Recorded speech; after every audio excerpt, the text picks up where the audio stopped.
Welcome to Chapter 9 of The Parenting Connection. I'm Pam. And I'm Jim. And last time I said, welcome to Chapter 9 of The Parenting Connection. And it was actually Chapter 8. So I apologize for that. But today really is Chapter 9. And we're going to talk about listening, as we promised at the end of the last session. I think we're going to start with a little bit of a different approach. Hey Jim, how are you doing? Fine, how are you? Did you notice something weird there about Jim? I'm talking to him and his back is to me. And the other thing is, he said he was fine, but he didn't sound fine at all. And that's an important part about communication. You might not know this, but the majority of communication is body language. That's the vast part. A smaller part is your tone of voice. Fine. Fine doesn't sound fine. And the third part of communication is words. The words account for about 7% of what we communicate to other people.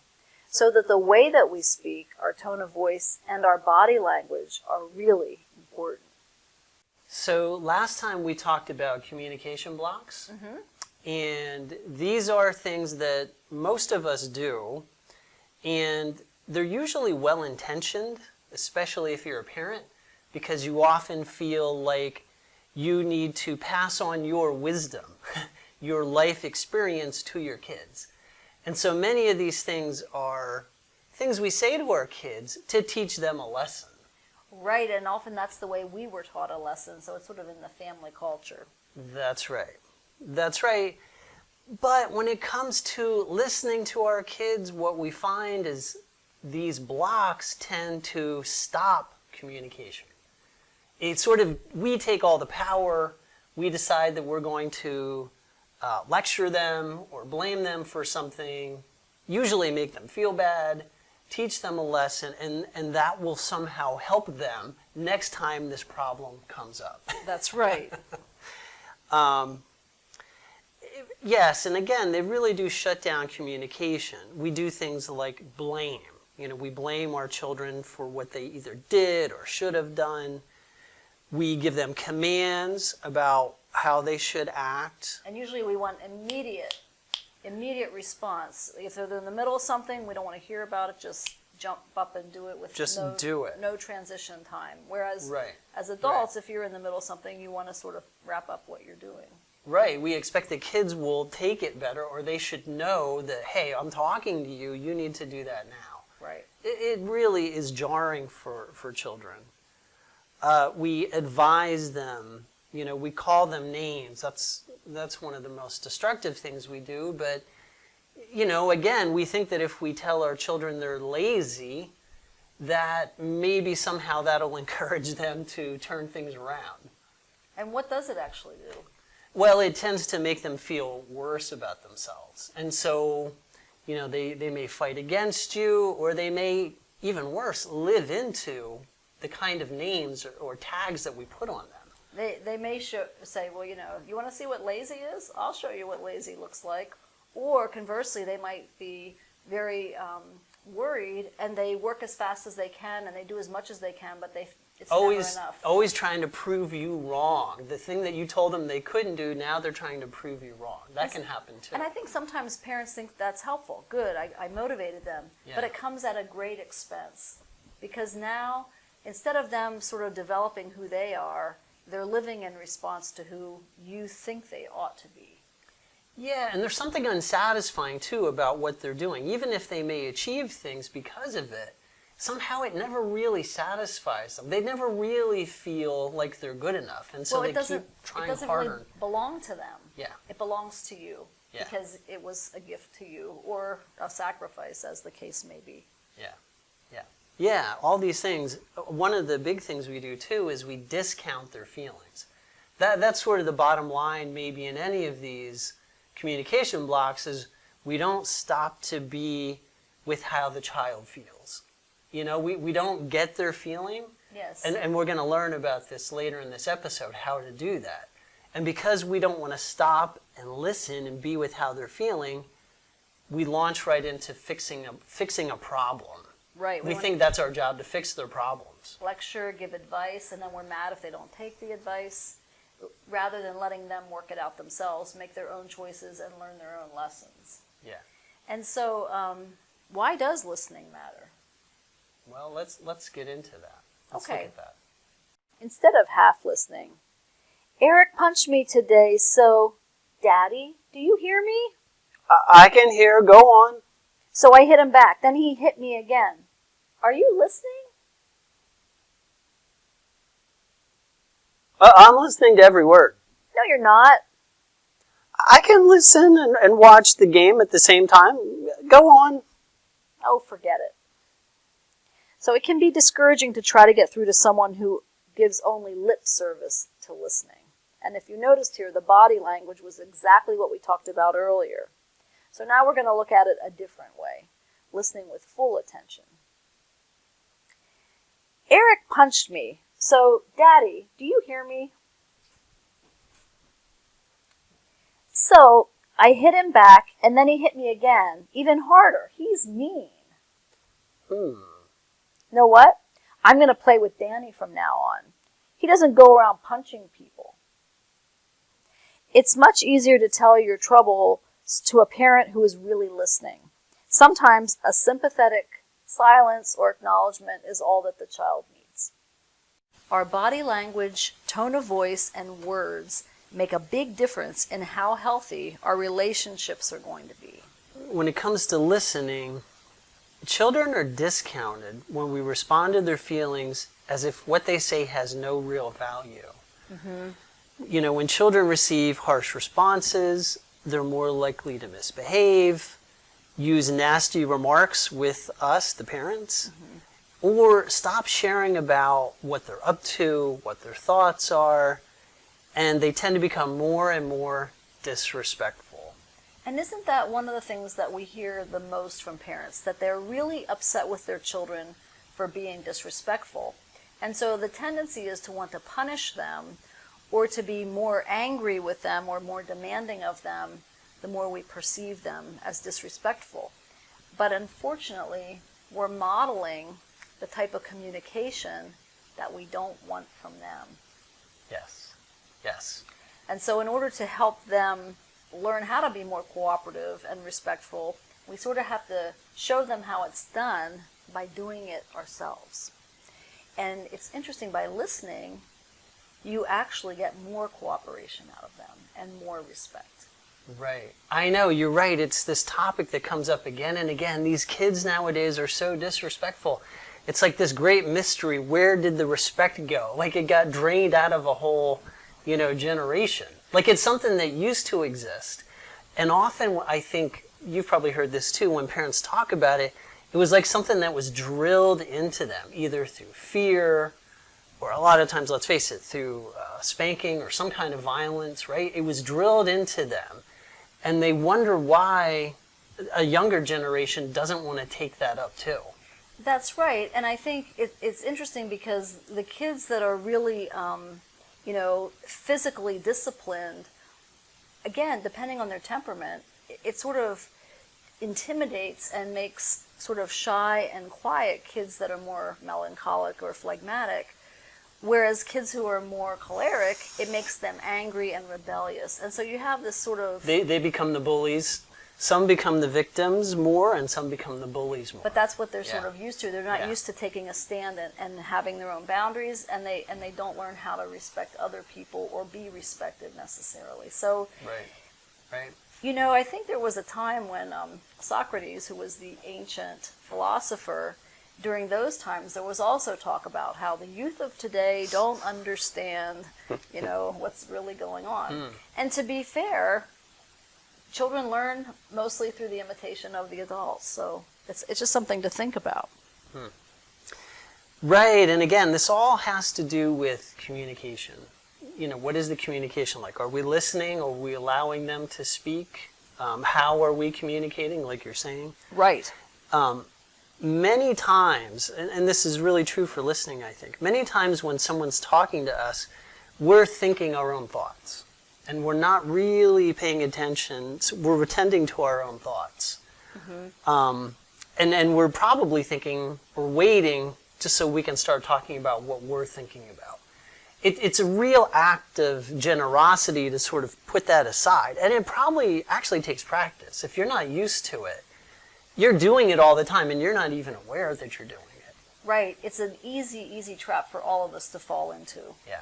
Is to be thinking about our response versus thinking about what that other person said. There's so many things that come up during our day, and we have so many concerns and worries or interests. It's hard to get us to stop to thinking, our own thoughts. Right, because someone says something and then that triggers a memory of your own, and then it just sort of goes into a whole different direction. Right, and honestly, many of us have so many things to say ourselves, and we really want to be heard, that we need our time to be heard, right? So it's sort of like we need that too, and it's hard to find people who can really listen. Yes, exactly, and I think that's the mark of a good relationship is when both people take time to listen and both people get time to speak. And it's so true. In order for a person to be healthy, they need to be heard. If you're holding things in all the time, it will take a health toll. It will. You really need ways to express yourself, whether it's in actual words, journaling, or the arts. There's many ways to do that. To have a voice. When I worked as a family-based therapist, and I worked with high-risk adolescents, and oftentimes with teenagers who had attempted suicide. And what I really learned in that work was that most people who do some type of act like that, they don't feel like they have a voice. They don't feel like they are seen. They don't feel like they are heard. And by empowering their voice and empowering their gifts and their value as a human, they start to see new possibilities, and they start to be able to get the courage to actually speak for themselves. And that's a real gift that listening gives when you're able to do it. In order to listen well, we need to be able to observe and say what we think people are feeling. And that takes a certain amount of imagination and what we call attunement. So you have to look at their body language, you have to listen to their tone of voice, and you also have to listen to their words and try to imagine what might be going on. So we have a whole host of feelings here that you might be familiar with from looking at emojis through social media. Right. People are familiar with emojis. They text with them all the time. And so if we look at some of these emojis that are on your phone or your computer, some of them are similar, right? There's a whole host of them. And you can imagine some of them, they must have thought, wow, how are we going to show that with an emoji?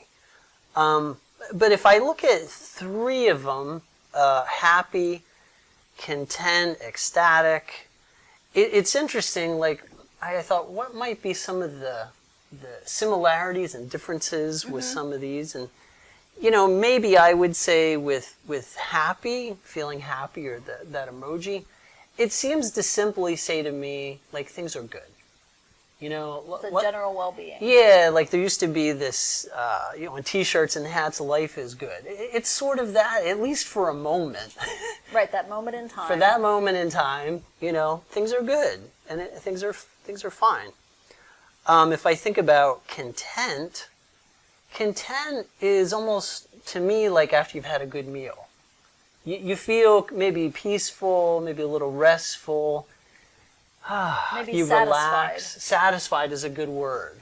Right. It's a kind of happiness, but a sort of relaxed happiness, I imagine. And that's one of the things about using different types of feeling words. The more you can be precise and exact about what that person is feeling, the more they're going to feel like you really get them, that you really heard or noticed what they're feeling. And that creates a bond. Right, and it gives you more words too to use how you're feeling in your experience. You could just use the word happy for everything. Like anytime something is good, you could say you're happy, and that would probably get the point across a little bit, but not as well as it could. It doesn't really communicate that much. just a general sense of well-being, as we said. But there's a Yeah. lot of, like you said, There's more. There's Like if you ecstatic. say, wow, I'm ecstatic, you know, a word that people don't use a lot. But that's like a real level of energy there, I think. It's like happy, but on steroids. something amazing must have happened, and then it sort of once you become curious, like, oh, what happened? Like, why are you so ecstatic? You want to know more. There's like a real joy and energy there. Mm-hmm. You probably want to talk about it. You're right. But So- there's negative feelings also that sort of go into the same way of thinking. Mm-hmm. For example, what's the difference between feeling frustrated and powerless? They're not the same. Feeling frustrated is like when you're trying to do something and it just isn't coming out the way you wanted it to. And so you're starting to lose your patience. That's very different than feeling helpless when you don't understand something and you're not really sure which way to turn. So this is examples of why using and learning to use different words to describe your own feelings, but also to identify your children's feelings, really makes a difference in how people are able to talk with each other. They are. They're like tools. And sometimes the more specific a tool you have for a job, the better it can get in there. But if you're not using some of these words with your kids, you can't really expect that they're going to know what you're talking about if you would start using that all of a sudden. Like our vocabulary for these feelings, it's only going to be as good as what we practice day in, day out. It's true. When my daughter was young and I was learning how to do this type of listening and I was learning about feelings, I used to practice with her and I used to I tried to use a lot of different words. And sometimes I didn't like the results. For example, I would say something to her in front of a family member, someone in public, or out in public, and she would say, "Mom, like that really embarrasses me." And then I would feel bad and I'd feel a little embarrassed myself for having embarrassed her. But part of learning to do this is to understand that we have feelings and it's okay. And because I'm the parent doesn't mean like I'm the only one who gets to have a feeling. And plus, if I learn that what I'm saying is embarrassing to her, maybe I need to rethink the way that I'm communicating, with other people about my kids. So it just sort of turns your head into a whole new direction of thinking about your kids. More to think about. It's funny too, as I look at our list of emojis, how many of them have to do with what we'd probably consider problematic feelings, right? That is a big part of our experience. Right. Is our negative emotions. Yeah, and avoiding them, it's not necessarily going to help us get through life by avoiding them, is it? No, that's right. And I think when we think about what we talked about the brain and how there's 3 really strong feelings that sort of happen when we feel threatened. One is fear, one is anger, and one is grief. If someone dies or something terrible happens to someone that you love, there's a real sense of grief and loss. There's also a sense of anger with that, but it throws us into a state where things aren't the way we thought they were going to be, things aren't the way we want them to be. And so, because we're hardwired for survival, we tend to have a lot of negative emotions that we have to deal with. And that's an important part of learning how to listen to each other. And let's face it, these problematic feelings, by nature, they don't really feel good. They tend to be difficult. And they can be painful. And so, of course, we're going to want what feels good, and we're going to want to avoid what feels bad. But what are some of those types of emotions that you're thinking about? Well, I was looking at, what might be the difference between helpless, hopeless, and overwhelmed. Because these are good words that we could really learn to use. And I think for me, as I thought about it, helpless might be kind of hopefully a temporary condition, right? I feel helpless in the moment. Because I haven't figured things out. Right. The emoji itself has like a zipper over the mouth. Like there's not much you can say to make a difference. You don't know what to do. You feel sort of powerless, helpless. And hopefully it's just temporary. Yes. I imagine for myself that if that keeps going, that situation or we whatever, don't figure out a way to... it becomes more hopeless. Like, it's hopeless. I don't know what to do. And it feels more like a permanent problem. Like you just want to give up. You want to give up. Like there's no way to change the situation. And again, overwhelmed, I imagine, hopefully that's more of a temporary condition. And that might just be that you have too many things to do and you don't know how to juggle them all. You don't know how to get started. Right. So where do I start? Or it might be one thing in particular that feels too big, and like a breakup or something. I'm overwhelmed by this breakup. I don't know what to do. I'm so used to spending my time with that person. Now I have all this free time and I don't have anyone to talk to or tell my day to. It feels like a weight, and it may have to do with a person that you're struggling with, or it might have to do with a situation. Like, gosh, work is so overwhelming. There's so many things to do. I don't know where to start. Right. And so it might be irritating and frustrating as much as anything. Right. There's so many things here we could talk about. And before we go, I would feel like we left something out if I didn't mention anger. Because that's another one, a bit like happy. There's a lot, you could just say, oh, well, you're angry. But maybe you mean more like, well, you're frustrated or irritated. Like a low-level anger. Like an irritant, like a bug bite. Right. Like, what? Right. And what about betrayed? I think betrayed yeah. is a really strong feeling of anger. That someone lied to you, or they let you down, or they were disloyal to you when you trusted them. Right, and that has a very specific kind of meaning, like someone did something to break your trust. Right. Right, and that really, the anger is really focused on that situation or person. Yes.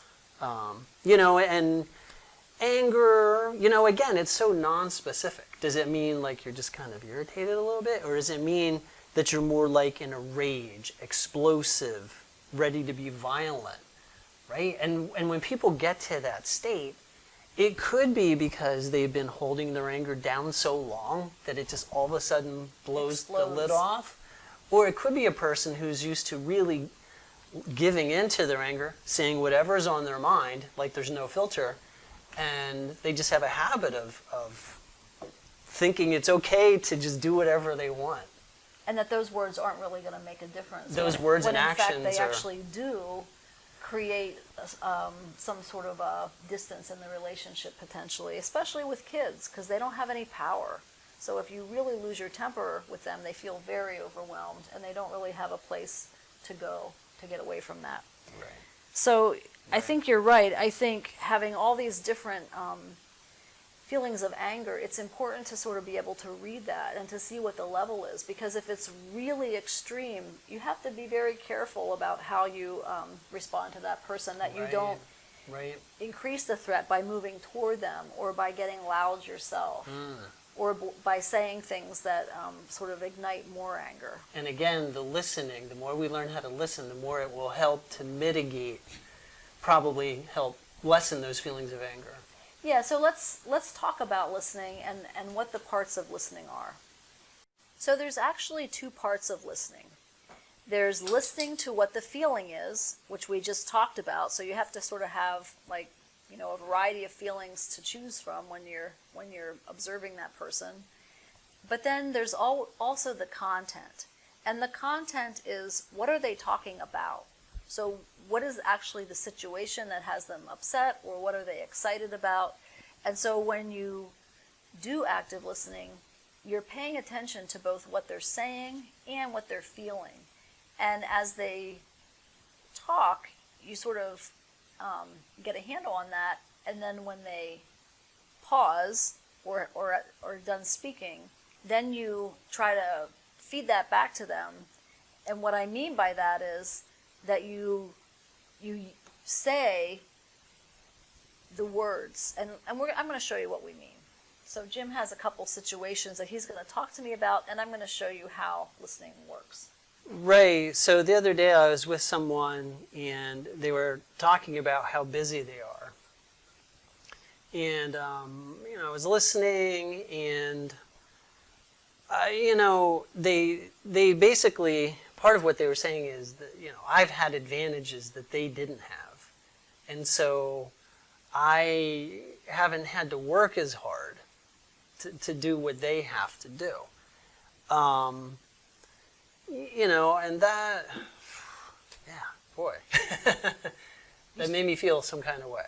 Do you have another example? Oh, I have many. Let's hear another one. This has happened before, but I'm with two friends, and they went to high school together, so they know a lot of the same people. And as they're talking about this person and what they're doing, I feel a little bit left out. Like I can't quite relate. I don't know what to say. I don't know the people they're talking about, and it's a little hard. Yeah, it was a little hard to feel part of, what they were saying in the situation. So when you're with people who are talking about common experiences that you're not familiar with, you're left out like a third wheel, and you sort of feel like an outsider. And that somehow you don't quite belong the way that they belong. And that can be a really, it's a bad feeling, because we want to feel like we're a part of a group. So when you feel like you're on the inside, you start to wonder whether it's really worth the bother. Yeah, and I'm sure there were no bad intentions there, and that's happened to me before in different contexts. Like, I used to substitute teach, and you would go in the faculty room, and teachers are talking about things, and you're thinking, well, I'm just here for the day. I don't really know what they're talking about. So that kind of thing can make you feel like an outsider. So you like a little bit out of step with the rest of everybody. Right. And that's a little bit feels like it diminishes you, because you're not really a part of things. So as people learn how to do active listening, they often complain that it sounds too artificial, because you'll hear people say, oh, you're feeling angry, or you're feeling misunderstood. And then the person feels like there's someone's trying to communicate them in a bizarre sort of way. And so after you practice for a while, which I have done for a long time, it sounds a little bit more natural. So I'm going to go back now and tell you what was the content and what was the feeling. So when the first example, when Jim was talking about a person who's saying how busy they are and that he didn't have these same kinds of demands put on him, and so he's really never going to understand. When that conversation happened, I was pulling out the feeling from him that he was feeling sort of unfairly judged and a little bit angry at being attacked. That was the feeling. And I sort of tried to summarize the actual words that he was saying about the person who was, overly busy and somehow trying to pull him into that feeling of blame almost. So those were some of the feelings and the content. In the second instance, he was talking about two close friends, old friends, who have kept in touch and seem to have more in common at this point, and how he was getting together with them, but he sort of felt outside the loop. He didn't really know what was going on. So the feeling there was sort of being an outsider. It was maybe feeling a bit left out, or a little bit smaller, not on the same page, not part of the group. Those were the feelings of being outside. And the content was that he was with these old friends and that they were talking, and he wasn't really familiar with what they were talking about. So you see how there were two parts there. There was the actual feelings of being sort of left out or being on a different page, and then there was the actual incident, which the friends got together and he didn't really know what it was they were talking about. So it might seem a little bit minor or unimportant to make these distinctions, but if you think about yourself and how when you're telling someone something, if they sort of mirror back to you what you've said, then you know that they've heard you, and if they talk about your feeling, then you know that they've really heard you, because they're observing more than just the words. They're observing more about you, and that really feels important when you're trying to trust someone and develop a relationship. And one thing that you'll notice is that when you start to listen in this way with your children, to sort of describe what it is they're talking about and how they might feel about it, they say more. And it helps them to start to explore that topic more. And the more they explore it and hear you talking about what they're focusing on, they start to think about it a little bit differently maybe, or start to hold it a little bit at arm's length, and that's helpful to us. So before we do our last example, I just want to point out how we do this in our program. So normally we sit in a circle and that we have 3 different objects. One object represents the problem, and one person gets the problem. Another object represents the content, and so another person is assigned to listen for the content. And then the third object represents the feeling. Usually the feeling's like a little stuffed animal that's squishy, and usually the problem is something with spikes sticking out of it, like a little more knotty. And usually the content might be something like a Rubik's Cube or something that's very just about your head. And so what we do is the person will talk about their problem, and then the person with the animal will say, seem to be feeling this way. And the person with the content will say, this is what your problem is. And that way, people start to learn to differentiate between these 2 parts. Once you understand that, you put them together and you listen for both at the same time. So right now, Jim's going to talk about another problem, and I'm going to pretend that I'm the content person, and I'm going to pretend that I'm the feeling person. Okay? Right. So another problem I have so many problems, is a lot of times I don't feel totally confident with money. And, in school, I don't know if I was the best math student in class, probably not. And so when I look at bills or bank statements, it just looks like a lot of numbers, and it feels like this language I don't quite speak. When I go to have my taxes done, I sit there and I sort of feel like the expression about the village idiot. I feel like, what is going on? What are they talking about? I hope I can get by without looking too stupid. And so I just kind of survive and somehow manage to make it without ever really feeling confident or in control of money. Okay, so if I were the content person there, I would be listening to, I think there were 2 parts of what his content was. The first part was that when he was growing up, he had a sense that he wasn't very good at math, and that money is related to math, and therefore money became a little bit of a mystery, might be one way of saying it. And then I think the second part that he said was, as an adult, when he has to deal with money, he doesn't have a lot of confidence because he never felt like he really mastered math and money and that type of topic. I think those were the 2 parts of the content. They're related, yeah. And then I think the feeling that I could imagine that he has, well, there's a couple feelings. I think one might be worry. So if I don't really understand this, how am I going to be able to manage my financial affairs to the best way? There's also a feeling of maybe a little bit of shame, because he said, I feel like the village idiot. So shame is always a terrible feeling, because it's like an anchor that sort of pulls you down under the water. And sometimes it comes back in rage. Shame can morph into rage, or it can also morph into complete hopelessness. And so, do you remember in a previous chapter when we talked about courage and encouragement? So right here, there could be, this is a very complex thing that we're doing, where we're talking about what the content is and what the feeling is, and then putting those 2 things together. And I'm going to do that now, and then I want to say one more thing.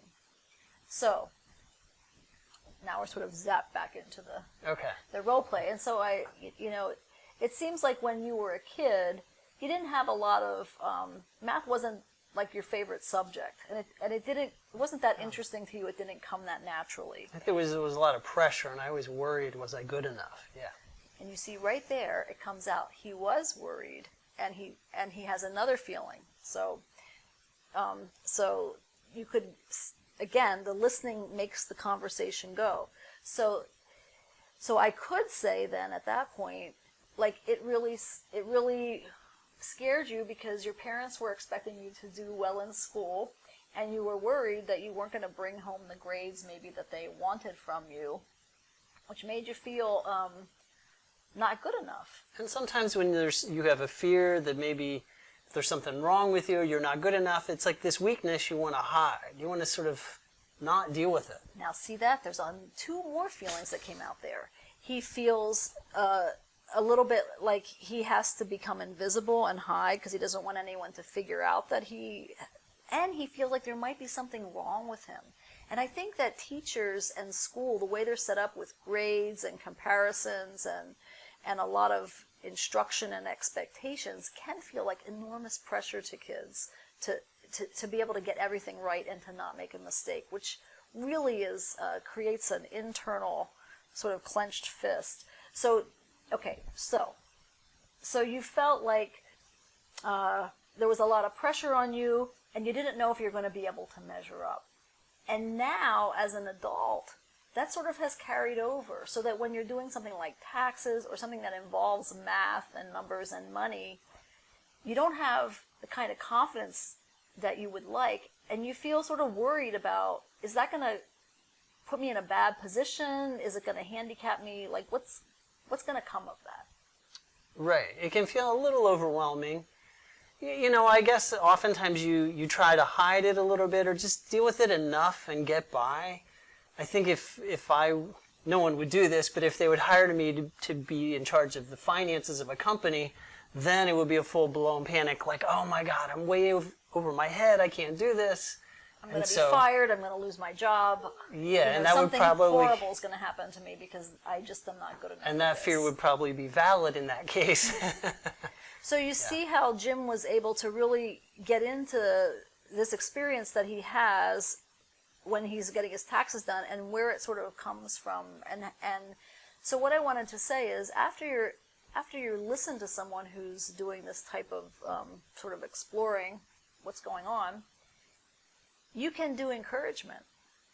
And if you remember the encouragement, to give someone courage is to show confidence, build on their strengths, accept them as they are, and not overly protect them.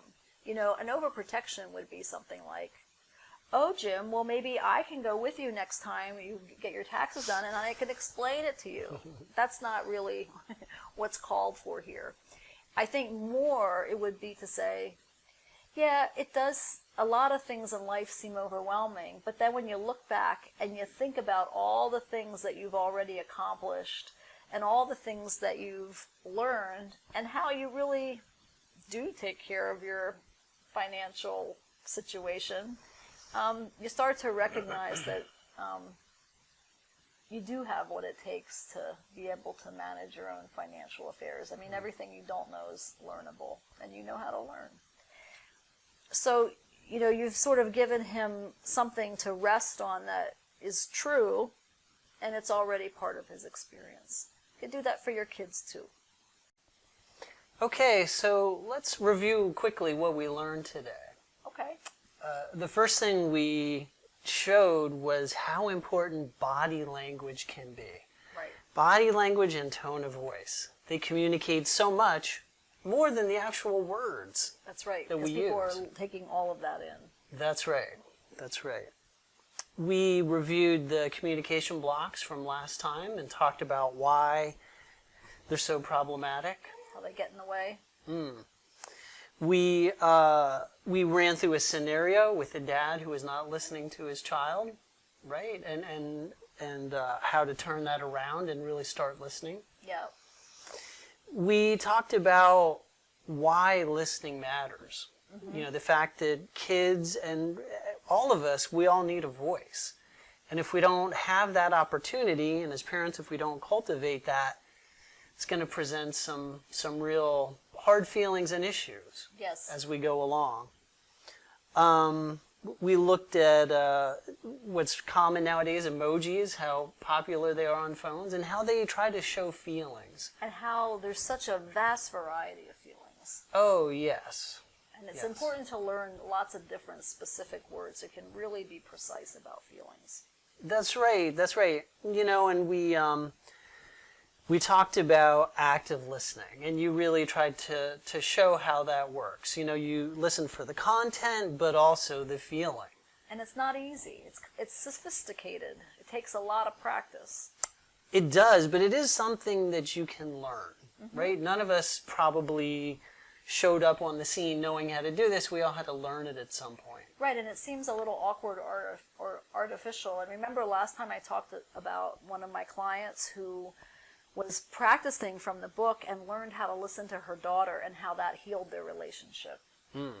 Right, and even when you start to learn this, don't think that now you're done with communication blocks. It'll keep happening. You'll keep doing it. Just try to catch yourself the Yes. best you can. So, yeah, that was great. And next time we'll talk more about listening and when you can use other tools like setting a limit.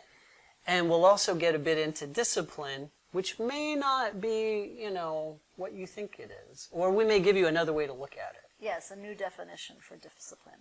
Yeah. Before we go, I just want to say that we have a hungry beagle here with us today. And so if you hear a little bit of whining and complaining in the background, that's Tony the beagle. Telling us about his feeling of hunger. Yes. See you next time.